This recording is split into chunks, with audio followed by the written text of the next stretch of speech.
got me. Now I've done it. Now you've done it, we can tell you.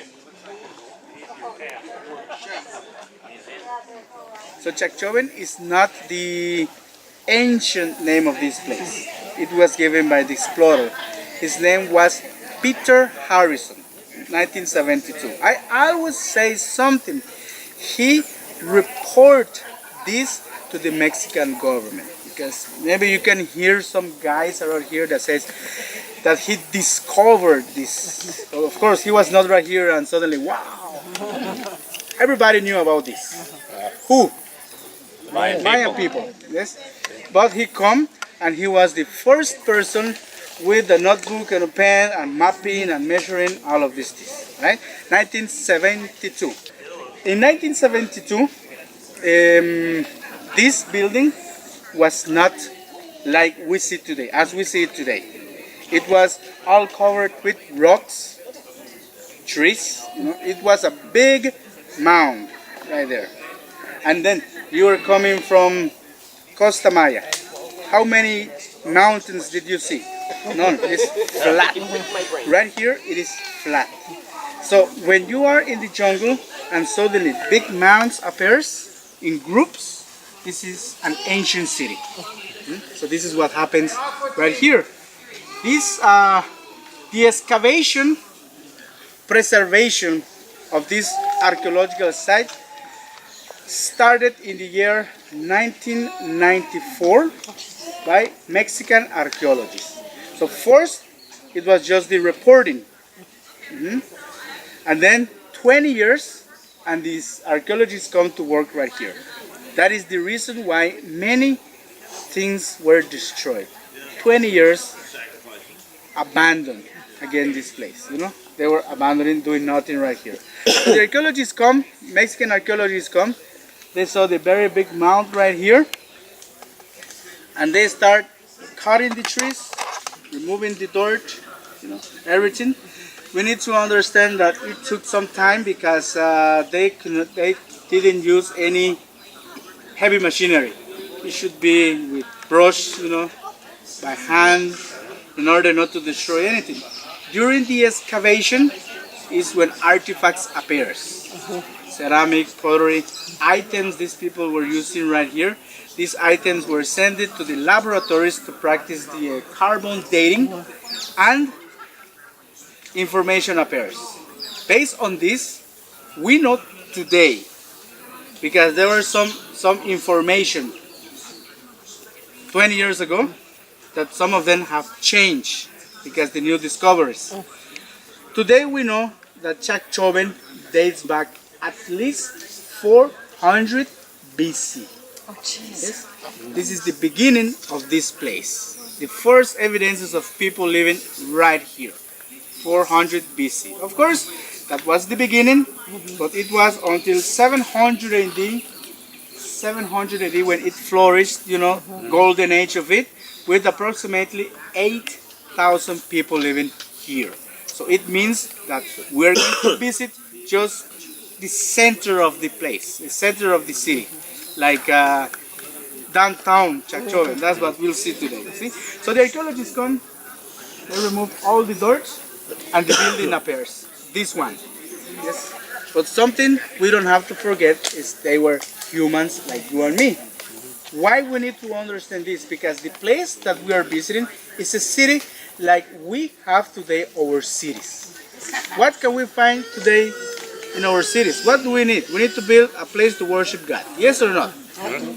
We need a place to live, and we need a place to organize the society, pay the taxes and authorities and all that. Well, in the ancient time, this is what the Mayas had.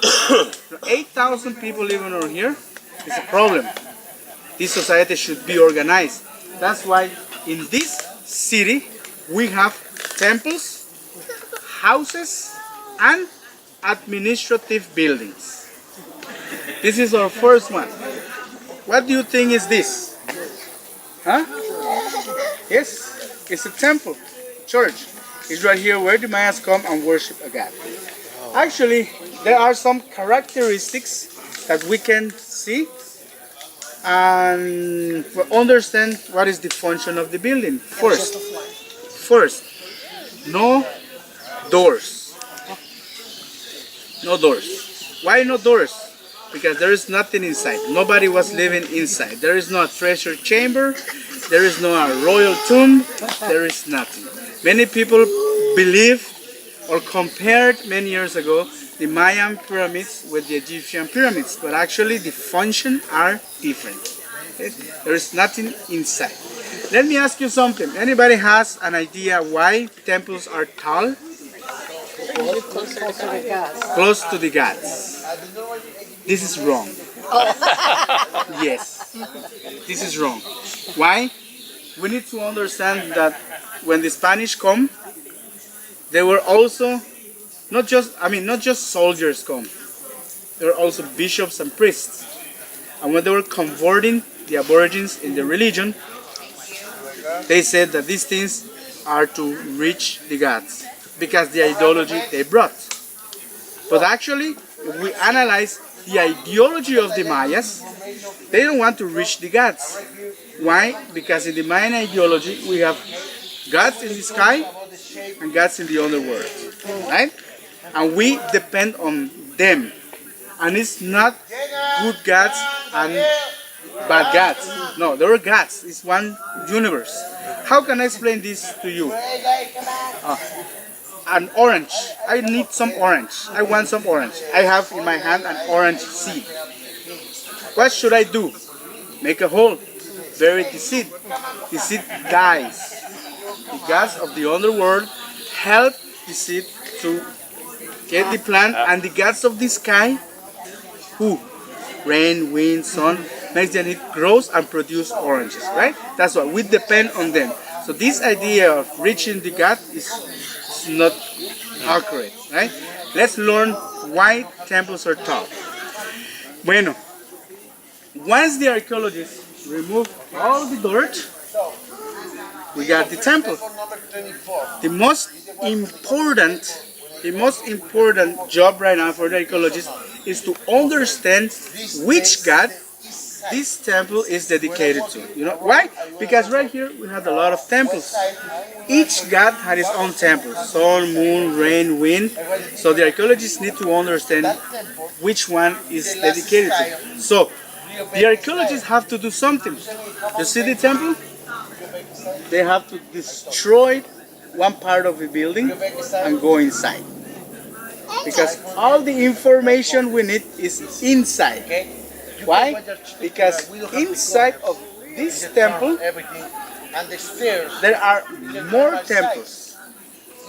Don't get confused on this. When people don't understand this part is when they say that the sacrificial chambers are there and secret passages, and it's not. But it's not like this. Let me explain to you again. Easy.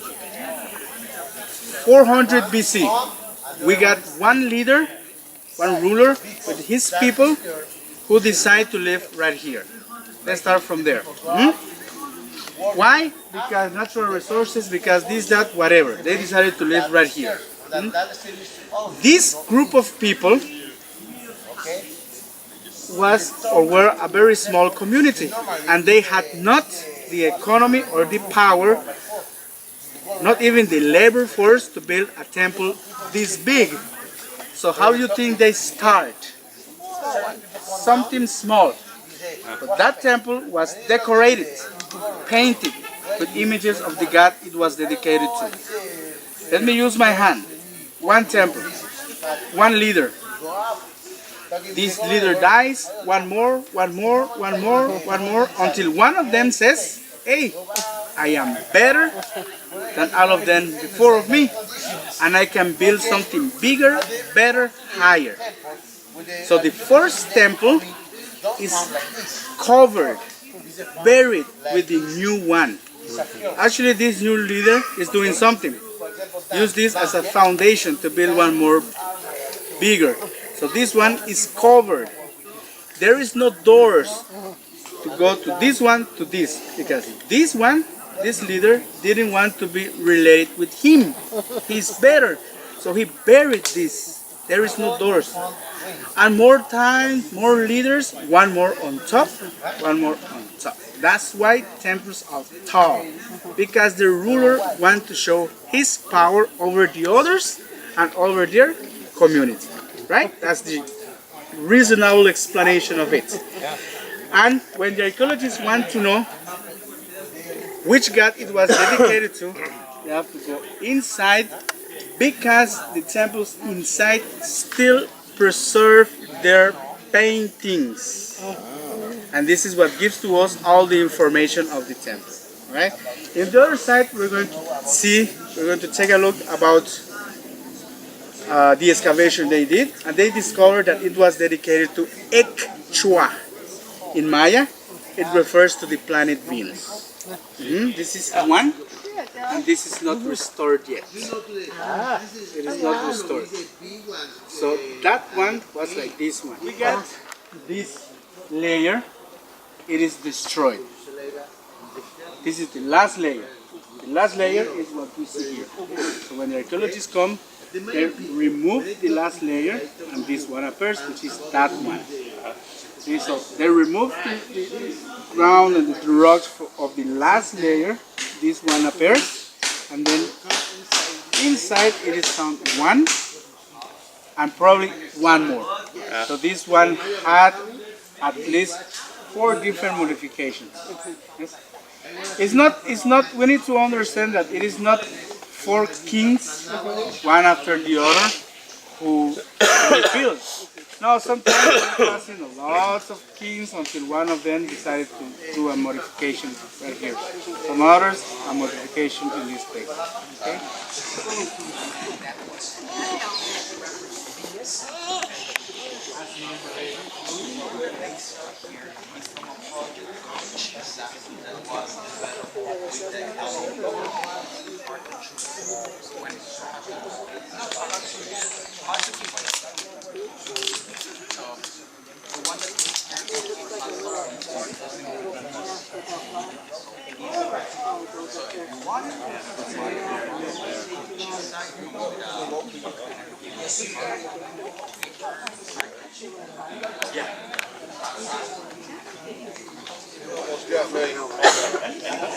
Now I've done it. Now you've done it, we can pay it.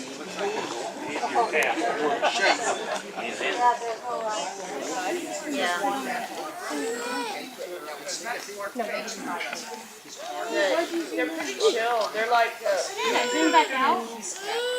mask over his head that looks kind of like a crocodile. Looks like a crocodile. Where did they go?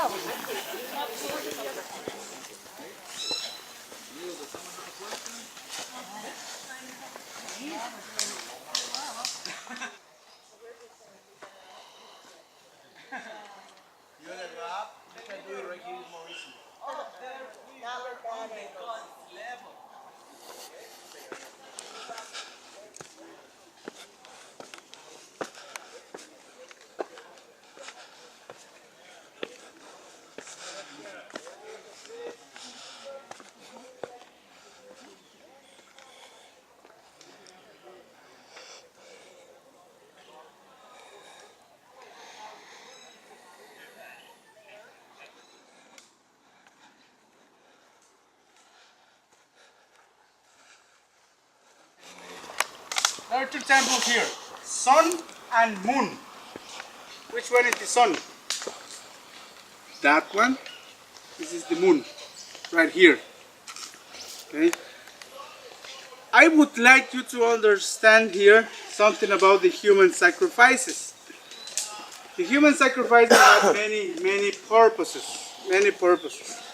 I would like to explain to you the most important one, which is the sacred one, the agricultural one. First, I need you to understand why they call them gods. Easy. Let's pretend that I have an orange seed right here. What do I need to make this orange seed produces oranges? Water, soil. sunlight, Who brings the water? Wind.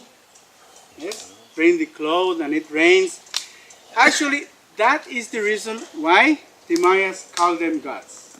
Because they are working together to produce what I want. They are working.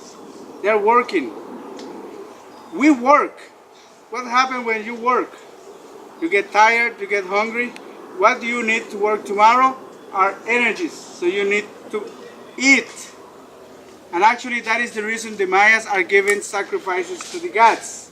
Because they need energies to work, to produce what we need. See? When the Mayas figured out this, is when the human sacrifices started. According to their way of thinking, our blood is the most important source of energy, and that's why they are giving blood, body, human sacrifices to the gods. Right? That's why. Actually, the human sacrifices is because they need to keep the gods healthy, not happy, healthy to work. In order the sun comes up, rain falls, and wind blows, human sacrifices is needed. Who will be sacrificed? That's the big question. Take a look. Let's pretend that you want to get some oranges at home because you want to make a juice or whatever. You go to the market. But when you get to the market, what happened? There is 100 oranges right there. What do you do? Which oranges do you want? The best. I need to sacrifice some people to the god. Which blood do I need? The best. Where do you think I can get the best blood? In the society of Chacchoben? Warriors. Huh? Warriors. No. Priests. Priests, people Women. who learn, kings. Kings. Kings. Okay. Ruler. Royal blood. But do you believe that do you think that the king of Chacchoben is going to sacrifice his daughter? Not a chance. No. Not even, as some people say right here, not even his mother-in-law. That's why right here we got two different kinds of war. The political war to expand the territory and defend the territory, and the religious war. Before the human sacrifices take place, before the raining starts, they go to a different place, make the war, capture prisoners, and they bring it to sacrifice. What kind of prisoners? Kings, queens, princes Leaders. from other places. That's how they practice the human sacrifices. Okay?